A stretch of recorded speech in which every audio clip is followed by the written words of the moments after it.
Political news, sports news, crime news કે તમારા રાજ્યના સમાચાર, તમારા શહેર, તમારી આસપાસ બનતા ભ્રષ્ટાચાર, હવે દરેક ખબર પર રહેશે અમારી નજર. અમે બનીશું તમારો અવાજ. દરેક સત્ય, દરેક સમાચાર જે જનતા સાથે જોડેલી હોય.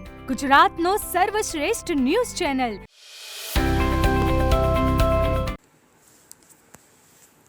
ચાણસ્માના ઈટુદા ગામે નવીન શાળાની મંજૂરી માટે પૂર્વ કેબિનેટ મંત્રીએ શિક્ષણ મંત્રીને રૂબરૂ મળી રજૂઆત કરી.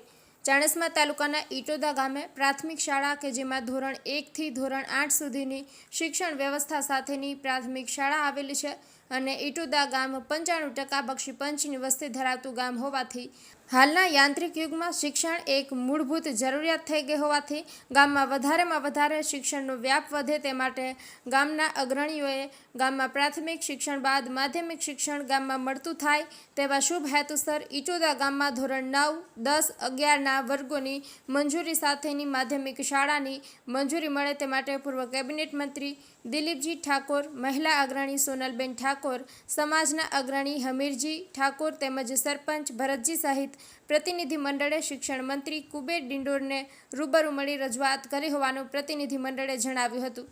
કમલેશ પટેલ, પાટણ.